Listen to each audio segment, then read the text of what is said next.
recall that the history of a theological movement is not just the history of ideas as such, but also necessarily the history of the institutions which are the necessary crucible and platform for those ideas.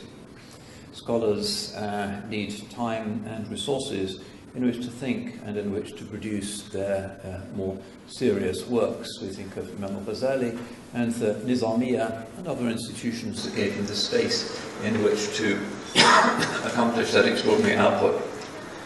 So I'm going to say a few words about as an initiative, still, I suppose, a small one in the shadow of the University of Cambridge, but not formally part of it, with which I've had the pleasure to be associated for the past several years. The Cambridge Muslim College, I know some of you know Cambridge. Cambridge is a town that has a long tradition of association with people from this part of the world.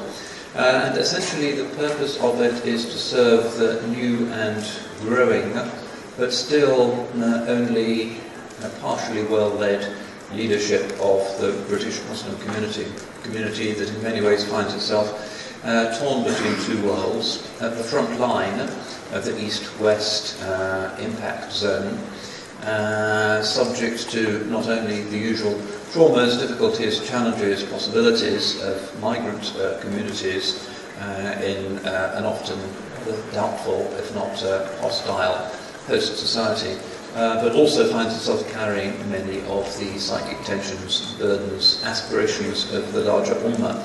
Not an easy psychic place for Muslims to be. So this is just a brief summary of the demographics, which actually are quite startling, as in many Muslim communities there is rapid growth.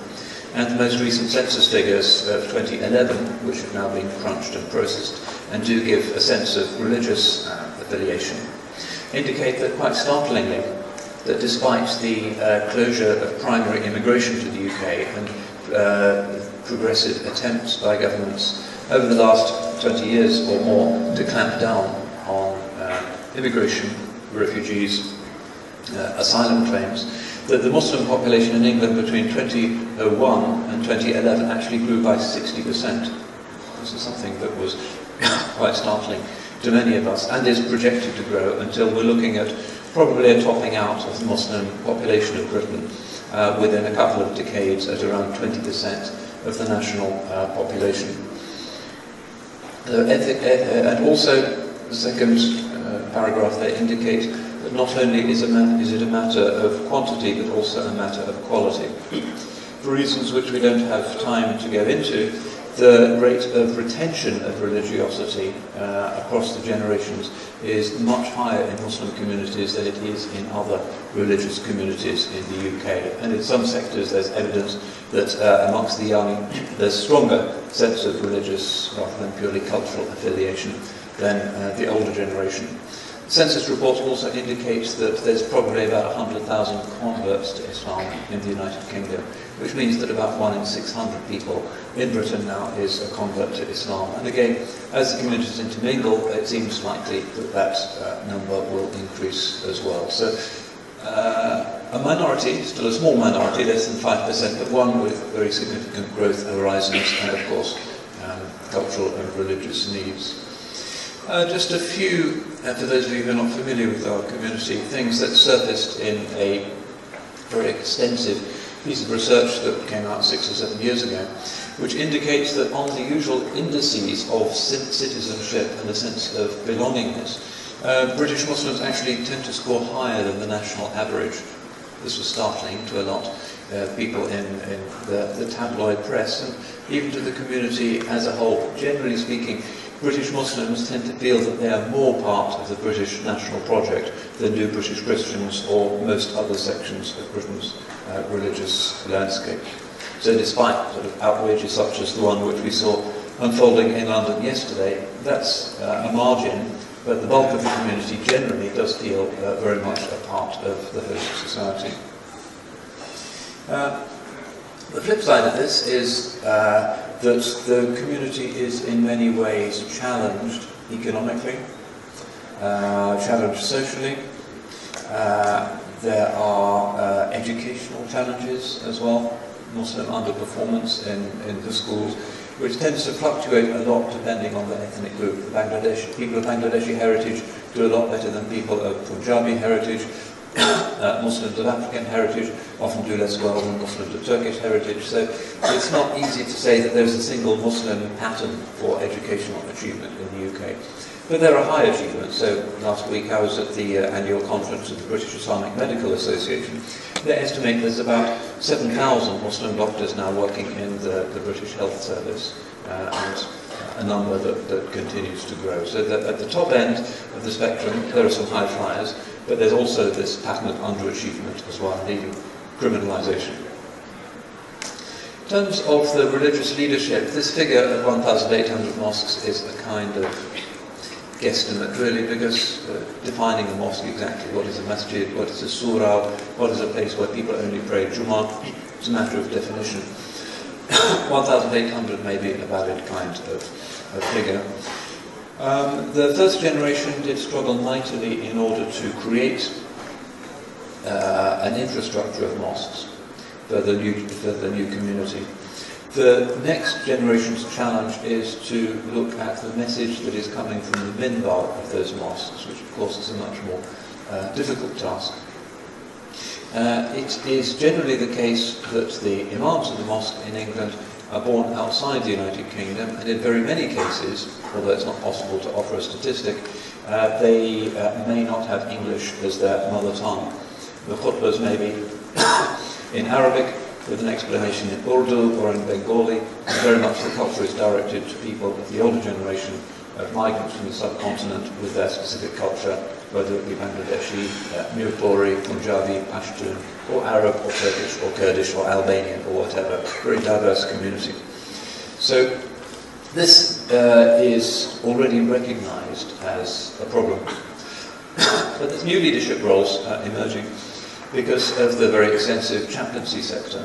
So even the British government employs around about 300 Muslim chaplains in various capacities, such as prison chaplaincy, armed forces chaplaincy, Royal Air Force, and so forth.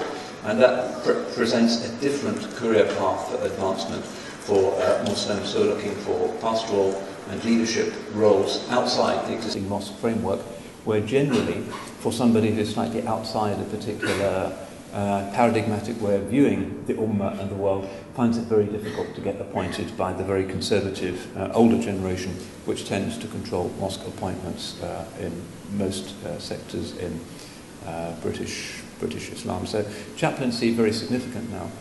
University chaplaincy is very important. Hospital chaplaincy also very significant. And one of the things we've had to think about at the Cambridge Muslim College is what exactly is this idea of chaplaincy? Does it have a precedent in the Islamic tradition? Is it like the Sheikh al-Riwaq, who used to be an important figure in Al-Azhar and other traditional cognate fields? But we have to recognise that in the plural, complex society of Britain, it's not just mosque leadership or madrasa leadership, but there are these other sectors as well, where people can sometimes rise to positions of real influence. And of course, another side of that is that religious leadership can happen amongst women in the context of chaplaincy. Whereas in mosque leadership, normally it doesn't or can't. So the basic infrastructure of Islamic training in the UK is concentrated in these institutions known as Darul Uloom, which are very much a product of the North Indian Mughal and late Mughal intellectual elite heritage, based on the Firangi Mahal curriculum, which emerges from Lucknow and other centres of northern India in the 17th and the 18th century. Classical Hanafi curriculum originally focusing on the ma'qul, but with the passage of time focusing particularly on the manqul sciences. In fact, one of the things we have to consider in our context serving these institutions is the problem that over the last 50 years in the curricula of the great madrasas of the subcontinent, there has been a progressive shift away from the ma'qul and towards the manqul, away from things like logic and kalam and some of the rhetoric sciences, towards an emphasis very much on fiqh and hadith, partly in order to push back against the growing Salafi and Ahl al-Hadith movements, but also to do with the general sense in the Ummah that the ma'qul represents something that somehow isn't going to serve us. So in modern Britain, where everything is ma'qul, and in Cambridge, which is the city of science, and Darwin, and Stephen Hawking, and Newton, we find that most of the trainee imams have not studied the ma'qulat very much, but focus very much on the manqul. So one of the things that we have to remedy is the absence of a strong kalam or theological training, which is regrettable. The division into the Deobandi and Barelvi traditions, which some of you will be familiar with. At Cambridge Muslim College, we take students from any denomination. 90% of them have been either Deobandi or Barelvi. And despite the disputes that exist amongst them in the subcontinent, some sections of their diaspora, generally speaking, we've had no problems of fellowship or association between Deobandi and Barelvi students in our institution. So these are some of the feeder institutions. So we have 30 big madrasas, boarding schools, some of them with higher education attached, producing maybe 800 or 900 trained ulama every year in the United Kingdom. So there's many more people being trained as imams than being trained as Christian priests now in England. That just reflects the new demography. In many British inner city areas, Islam is by far the most active religion. And in many cases, this is, of course, part of the broader European reality. In Paris recently, I saw a stray statistic that indicates that 60% of people who pray regularly in Paris are actually Muslims. And certainly this is the case in British cities as well. Even where the Muslims are demographically a minority, they are very likely to be a majority of religious people. The last census we had in England, also we saw that for the first time, most people in England do not consider themselves to be Christian. So while the Muslim community grows, Christianity is actually suffering a very steep and even drastic decline. So here are various other institutions which are feeders for ourselves. This is one that has supplied a very large number of applicants to Cambridge Muslim College. We have a very close relationship with it. It's a fairly traditional Deobandi madrasa in the north of England with quite a large student cohort, and they've actually produced many of our graduates. Sorry about the formatting at the top. This is just a compatibility issue. This is the largest female madrasa in the UK, Jama'atul Kawthar. As you can see, a rather sort of Harry Potterish type of architecture. It was actually a mental hospital before being turned into this enormous centre for ladies in niqab. And they all tell us that there are definitely ghosts in this building. They hear things at night and see things. A rather uncanny kind of place. But they produce some actually very lively young ladies, because Cambridge Muslim College recruits female as well as male students. This is another one. This is the nearest Darul Uloom to London. We've also been there, and they're aware of what we do. Another Deobandi establishment. Jamiat al-Karam, which is in Retford, which is the East Midlands, is the largest, most significant Barelvi Darul Uloom in the UK, and they've supplied maybe a quarter of our applicants to date. Very strong traditional Naqshbandi and Chishti Sufi institution with a boarding school, girls as well as boys, experiencing some difficulties at the moment, but an important centre for actually some of our best, most lively and open-minded students. Here's another one that has supplied us with applicants, Sufat al-Islam, which is a very traditional Sufi type of madrasa in the town of Bradford in West Yorkshire, and so on. So the Darul Uloom curriculum, I mentioned briefly the origins and the history of this. There was a focus very much on Mutun, memorization of Mutun, and particularly on the Hadith. They have been pushed by government, which is a bit uncertain to know what to do with these graduates, in the direction of accommodating the national curriculum. To some extent, that's a matter of statutory requirement, particularly for school-age children. And they have struggled with, on the one hand, their impulse to remain quite a distinct and even insular community that sees itself as defending the values of subcontinental Muslims in the UK against assimilation. And on the other hand, the need not to seem to be promoters of separatism. And for many of the leaders, particularly those whose English is not very good, this has been a rather challenging environment to deal with. But generally they are increasingly incorporating the national curriculum, and in some cases they produce very good results. Some of the schools in the UK that have the very best scores at GCSE and A-level are actually Muslim schools. So some of the Muslim schools are amongst the worst schools, but some of them are also amongst the best. And it's also the case, for instance, in a town in the north of England, near Preston, where the local education authority actually asked the Muslim school to take over some local non-Muslim schools, which were failing, because the Muslim school had such a good administrative record, and indeed they did manage to turn those schools around. So the real issue that is confronting everybody is whether these very insular institutions, where most of the teaching is still in Urdu, are actually producing leaders who are capable of mediating between the reality of modern Britain and the young people who are increasingly engaging with the reality of modern Britain and the traditions of Islam, and particularly the traditions which have their roots in the subcontinent. And generally the ulama, as well as ordinary Muslims and young Muslims and khutbah listeners and mosque goers, are not happy with the existing discourse that they're hearing from the minbar.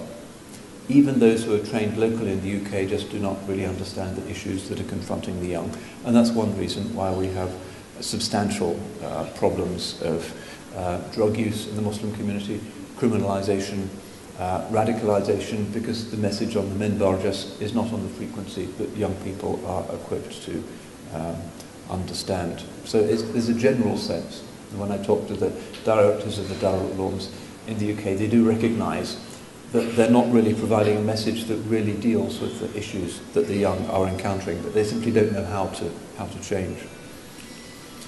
So the idea of the Cambridge Muslim College is to try and produce a kind of bridge institution between these two different worlds, the actual needs of the Ummah in the UK and the capacity of the older generation of the ulama to deliver the traditional curriculum. So Cambridge seemed a logical place for this, and for more than 10 years we have been holding these conversations with various educational and theological experts in Cambridge. I guess it was 2004 when the idea first was discussed by people in the university, mostly theologians and people who are aware of how the very complex landscape of Cambridge with the university and various institutions that are associated or approved institutions of the university exist in relationship with it, and also the very large number of institutions that are benefiting from the critical intellectual mass of the city of Cambridge, the libraries and so forth, but are not actually formally affiliated with the university. So the first question was, do we want to be part of the University of Cambridge or not? Cambridge, the university, is quite possibly the best in the world. Certainly for the natural sciences, almost certainly they're the best in the world, and the humanities not far behind. The theology department regularly scores very highly in the research assessment exercise. Obviously, it's sensible to put such an institution in Cambridge rather than in a big Muslim concentration like Bradford or Manchester or London, because in Cambridge we can draw on intellectual resources that are more or less on tap. And so this has been our philosophy. Also, Islamic studies, historically in Cambridge, is well developed. There's a big infrastructure of institutions, some of which I haven't even mentioned here. There's a lot of Islam-related scholarship going on inside the University of Cambridge and in the institutions which are associated with it, and also the manuscript collection at the University Library, very early Quran fragments, Ottoman tafsirs, and the print literature in various Islamic languages and in English. One of the great collections in the world. An obvious place to go if you want to do serious research. Yeah, so this thing has a mind of its own. Yeah, so Palmer, Grenville, Brown, Nicholson, the translator of Rumi, some of the great mediators of Islamic culture into Western languages have lived and worked in Cambridge. It's always had this bridge-building role. Despite the limitations of the traditional Orientalist paradigm, it has helped to build understanding. So another factor is that Muslim elites for the last 100 years or so, possibly more, have often fetched up in Cambridge as a place where they acquire their professional skills and also their general orientation.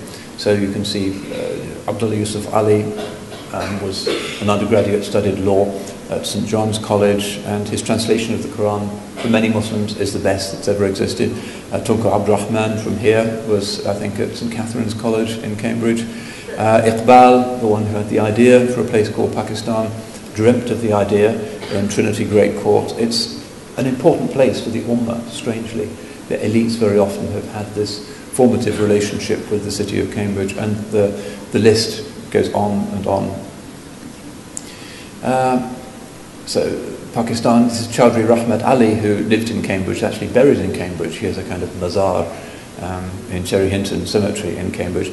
He was the one who thought of the idea, the name of Pakistan, and the idea of the partition of India. The map that he devised was a rather strange and ambitious one. But it's an example of how new ideas that have a big impact on the intellectual life and also the map of the Ummah can actually happen as a result of people theorizing from their ivory towers. So Cambridge is the university, but it also has a kind of archipelago of theological colleges which have a complex relationship to the university centre, partly because of the complex history of the Reformation in the United Kingdom. There are two Anglican colleges which are, in a sense, independent, but in a sense not independent. It's rather like the divine attributes in Kalam. They're not the essence, but they're not other than the essence. You have to live in Cambridge for 500 years to understand exactly what they are. Ridley is one of the big training colleges for the Church of England, and Westcott House is the other. So Anglican priests have been trained in Cambridge for centuries, one of the centres of the English Reformation. And some of their degrees are validated by bits of the university. Wesley House is a centre for training Methodist ministers. Westminster College for the United Reformed Church, which is now a kind of mixture of the Congregationists and the Presbyterians. They're called the United Reformed Church. This is the Catholic Institute for Catholic Women, Lady Margaret Beaufort Institute. Orthodox Christians have their own place. Centre for Orthodox Christian Studies, a lot of Greeks and Russians fetch up there. This is the Wolf Institute, which is still under construction, but this is a CGI of what it'll look like, which is a centre for interfaith and particularly for Christian-Jewish relations, but they've also run a master's program in Jewish-Muslim relations as well. So they're also important people to be in partnership with. Tyndale House, which is more evangelical, biblical studies. So there's a lot of religious bits of the university and institutions which are close to the university but not quite part of it. So we had to think in terms of what they were and how they understood the place of a religious institution in relation to a secular university. Faculty of Divinity also has an interfaith program. It attracts Muslim students as well as Christian students. We have 3 years of Quranic Arabic. We have 2 undergraduate programs in Islamic studies. We have PhD students in Islamic studies, and again, a centre for national and international excellence in Islamic studies, but not part of the Faculty of Oriental Studies. It's in Divinity. Another thing we have to think about when we imagine where do you do Kalam in a modern university is it's not a Faculty of Oriental Studies, but perhaps a Faculty of Theology, or perhaps a Faculty of the History of Philosophy, or if you have one, or perhaps a Faculty of Divinity or Theology. It's an interesting question as to exactly where Kalam, as an active tradition that takes religious truth claims seriously, rather than just writing books about Razi or whatever, the way that Orientalists do, where you actually put that in a modern university. And the different European countries have accommodated this in quite disparate ways. So, for instance, the Austrian government's just opened a new Faculty of Theology in Vienna, specifically to be different from the Orientalist faculty, a place where Muslims can be trained and can teach each other. The German government has spent a vast sum on creating 5 new faculties of Islamic theology, and similar initiatives are happening elsewhere in Europe. In England, the government hasn't done that, partly because of financial constraints. and partly because we have a different kind of religious history, and the Church of England, which is kind of part of the state, has its own endowments and awqaf, which tend to be the basis for such institutions, plus dues from the church. So the state doesn't get involved in the promotion of theology as such, the way, say, the German government does. German universities will often have a faculty of Protestant theology and a faculty of Catholic theology, which are paid for by the taxpayer. In England, we simply don't have that model.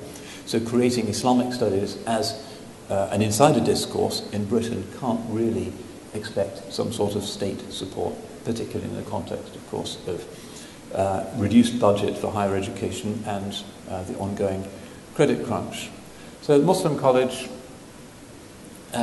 seemed to be a very interesting idea. You already have a town with all of these different religious bits, the Anglican colleges, the Catholics, the Orthodox, the Jewish thing. It was kind of a no-brainer to have something for Muslims as well. And generally the university very interested and positive about this. We had meetings with the Vice-Chancellor of the university about what sort of relationship this place should have with the university. Should it be part of the university at all?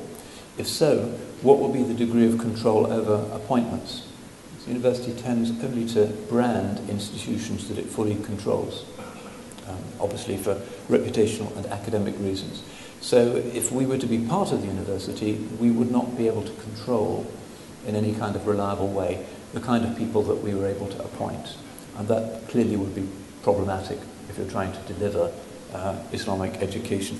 So generally the consensus was create something outside the university and then come back to us in 300 years or so and see how you've done, and we'll take the conversation further. That tends to be the pace of things in Cambridge, maybe wisely.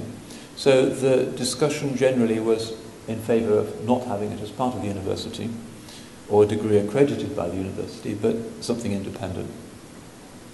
So various discussions, and creating the curriculum was, in a sense, the biggest task, bigger even than fundraising. How on earth do you produce a course or courses in Cambridge using the best resources available that is also Islamically faithful? So here we found ourselves up against the great issue of the time, the East-West divide, tradition and modernity, reason, revelation, all of that had to be dealt with in quite a systematic and coherent way before we could design our curriculum. So we spent a year working on the curriculum, and the intention was eventually to move into a building of our own. But property is ridiculously expensive in Cambridge. For the first 3 or 4 years we were renting from the Catholic institution, the Margaret Beaufort Institute, which had a separate building, which they let us use for the first few years of our existence. And then we were able to buy this 4 or 5 years ago now, which is our main campus. This is one of our buildings, which is a mid-19th century vicarage, which has permission for educational use. And there's another building adjacent to it, just to the left, and it's in a good location in Cambridge. It's halfway between the main university zone and the railway station. It has its own parking, and we were actually really fortunate to get this. It took several years to find a building that was suitable, and this has actually proved to be very suitable. And because academics, of course, have big egos, to be in a prestigious-looking building is actually rather important in terms of your credibility in Cambridge. If you're in a remote new suburb in a modern building or a porter cabin, even if you're doing first-rate academic work, people won't really want to visit you very often. You won't be mentioned respectfully at the high table at one of the colleges. So ego comes into it, and looking credible is actually indispensable. So alhamdulillah, we were able to buy this. It was about £3 million for the campus, and we've been in it ever since. So as well as teaching, we also have a research division which is important to us. Some would say the most important thing that we do. And we have a series of research projects. This has been one of the projects that we've had, Curriculum for Cohesion, led by Matthew Wilkinson, who's a British Muslim who actually studied at Divinity in Cambridge. And this is a project which has provided 2 new modules on the history of Islam and science for the British National History curriculum, so that those modules are available to every school in England, so that kids can learn about the Muslim contribution to science. So this was done in close cooperation, obviously, with the Department of Education, and had its promoters in Parliament. We had several meetings in Parliament in order to push this idea that Muslims should be allowed to design something that's part of the national curriculum, which is politically sensitive, but obviously has a certain justice to it. So these significant parliamentarians were our champions, and this helped to get us known in official circles. The Cambridge Muslim College is a major professional type of institution. Unlike a lot of rather amateurish Muslim initiatives, this is something that can deliver an academic product that can be slotted into the British national curriculum at the highest level, with teaching materials, with a proper pedagogic theory, with teacher notes and so forth, and it's up and running. So this is the new national curriculum for history, which we were able to make the deadline, and it was indeed incorporated with our 2 modules. These are some of the funders for the Curriculum for Cohesion project, which is now no longer part of the college. It delivered this research project and the pedagogic product, and we've now shut it down. Here are some of our, if you'll excuse the lack of capitalisation, some of the research fellows who we've had in the past. Joel Hayward, who's a British Muslim, has been in and out of the newspapers, spent some time with us. Significant in that he's perhaps Britain's best known expert in war studies. He has the definitive history of the Stalingrad airlift and things like that. So a former professor of strategic air power at King's College, dean of the RAF College, and he came to us, and he's still working on his book on the Maghazi, the campaign to the Holy Prophet, alayhi salatu wasalam, seen through the optic of contemporary theories of just war. A very interesting project. So he was one person who worked with us. Fozia Bora, also a historian of education, working on Mamluk madrasas. And one of the nice things of taking these postdocs and these early career researchers is that it provides an important point for them to stop, to write up their doctoral work, and then to apply for jobs in the academic mainstream. So after spending a year with us, Dr. Bora applied successfully for a post in Islamic Studies at the University of Leeds. So we provide a kind of facilitation role as well. Mansur Ali, as well, from a traditional Deobandi Darul Uloom background, came to us and found it useful to spend a year in his postdoctoral period of academic development in order to write up his dissertation, and he's now gone on to get a post at University of Wales, and he's co-authored a book on Muslim chaplaincy recently. Abdurrahman Manjera, who's one of the most significant, some would say the most significant of the younger generation of Deobandi scholars in the UK. He has a lot of activity in fatwa, interested in traditional Hanafi text, also a significant publisher of books in English, translations into English of works of significance to the Deobandi community. And he spent a year with us, and actually this was useful for him as well, because he was able to be exposed to some of the philosophers. He came with us on an annual trip to Rome, and he said it was really a useful way of helping him to see how his Islamic training related to the reality of British society. Our former principal, Michael Burdine, Mohammed Asad, has now finished his book on Sir Mark Sykes and the Balfour Declaration. He's a historian, British imperial historian, who came to us from the University of Arizona, and is actually still a non-stipendiary fellow at the college, still in the Cambridge area. Ibrahim Harvey, more recently an expert on the Quran, and has a book with Edinburgh University Press pending on the concept of justice in the Quran, and he does work a lot on Kalam issues, as you can see, particularly in the Maturidi tradition, which is his own specialization.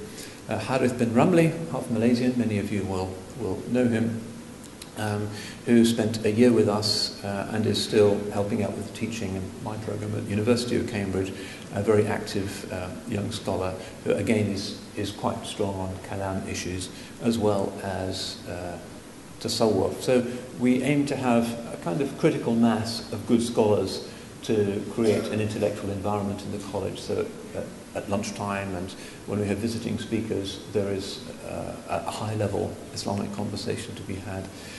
Most recently, our current research fellows work on the interface between science and religion. And these are funded by the US-based Templeton Foundation, who also support us of Kalam Research and Media. And they've been good partners. And the model that we have is to choose high-level Muslim scientists to bring them to Cambridge Muslim College for a year and to train them up in some of the theological disciplines, which maybe, as scientists, they're not particularly strong on. So Asim came to us from UCL with a very high-flying PhD on number set theory, and is working on cosmology, string theory, the Kalam implications of the cosmological arguments about the origin and the nature of the physical universe, and is arranging a specialized conference this summer on theology and cosmology. John Mayberry is our other current full-time research fellow, who is a gastroenterologist, convert to Islam at the University of Leicester and a consultant. He's published over 200 papers in peer-reviewed journals. He's a very serious and senior medical researcher, and his particular area of interest at CMC is on the medical and clinical impact of the habit of regular prayer, which is something that the National Health Service is particularly interested in, because they know that religiosity has quite significant positive health outcomes. And he's one of the world's leaders on this. The diploma program is where we take the graduates of the Darul Ulooms, and occasionally others who have an agenda of wanting to serve the British Muslim community, but haven't studied in the Darul Ulooms, but have a good Sharia background. Many of them are Hafiz, but it's not a precondition. And they come to us for 1 year, having been very carefully selected for intelligence, open-mindedness, flexibility, intellectual curiosity, to do our 1 year, very intensive, full-time diploma in contextual Islamic studies and leadership. And this is to enable them to go back into their communities, whether it be into chaplaincy roles or back into teaching in the Darul Ulooms or to running mosques, with a better sense of how to apply their traditional ulum in the modern British context. So these are the numbers, not quite up to date, but recent numbers have been roughly in keeping with this. We interview them quite rigorously. We exclude a lot of people even before the interview stage. We set them a little exam. We want to make sure that we really choose the best applicants, and females as well as male. So it's not a model of mass education. We choose a very small number, and it creates a very intense hothouse environment of these young people for a year. And essentially it's, outside evaluators who come to talk to us say it's basically a 2-year program that we've squeezed into just 1 year.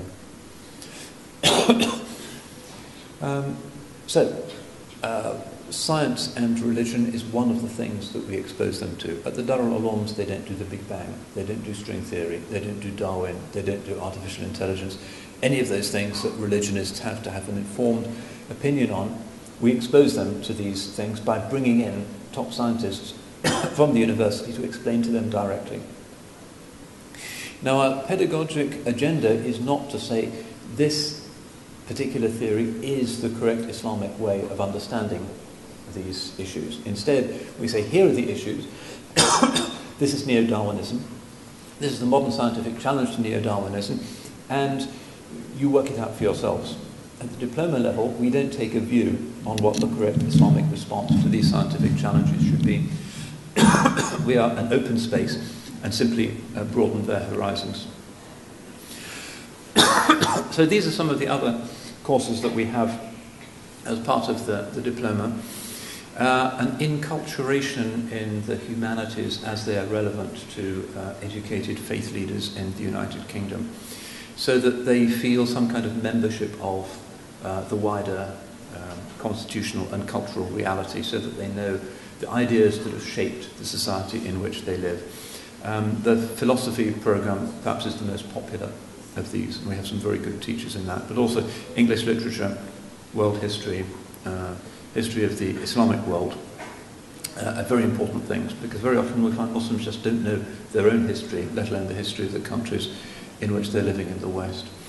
More practical skills, understanding the British Muslim community, the divisions, the appointment procedures for leadership, the fatwa processes, the Sharia councils and tribunals. This is looking around. Yeah, so counselling and dispute resolution, not just in a marriage context, but in some other context related to the Muslim community. This is important. Pastoral skills, how to deal with young people who have relationship problems, addiction problems, parent problems, identity problems, faith problems. We teach them how to do that. How to manage a mosque administratively, how to file accounts, how to deal with the charity commission, procedural matters. And these sort of religious things that we do, engaging quite often with some of the Christian theologians in the city of Cambridge, who are often very happy to help us out. A lot of field trips.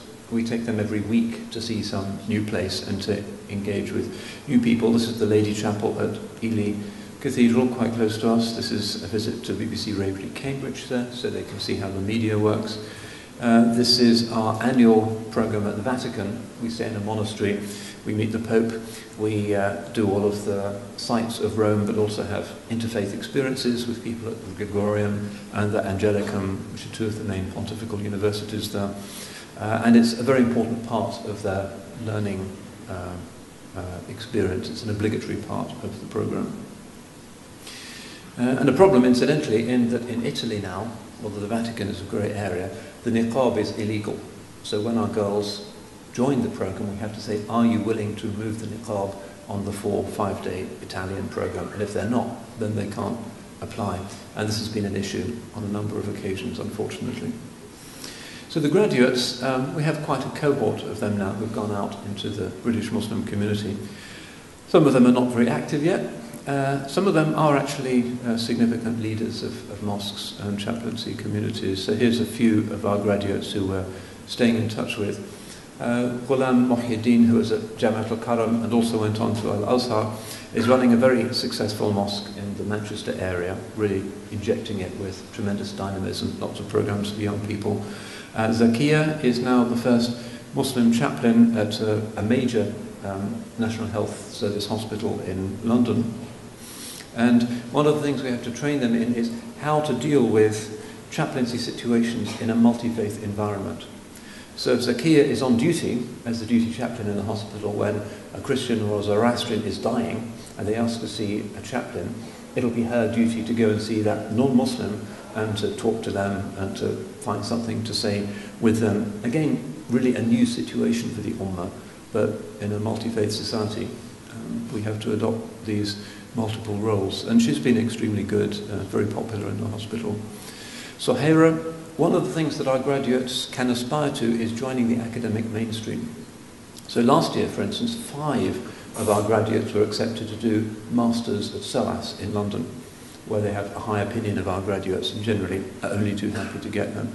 So Hera was a graduate of our first cohort and then went on to do a PhD in Sharia at the University of California in Santa Barbara, and she's recently landed a job as a lecturer, basically in Islamic law, although it's billed as a theology post, at Georgetown University's campus in Doha, and the education city there. So another thing that this opens up for young ulama is the possibility of academic jobs in the mainstream, which are usually not accessible to people who have a traditional alimiya background.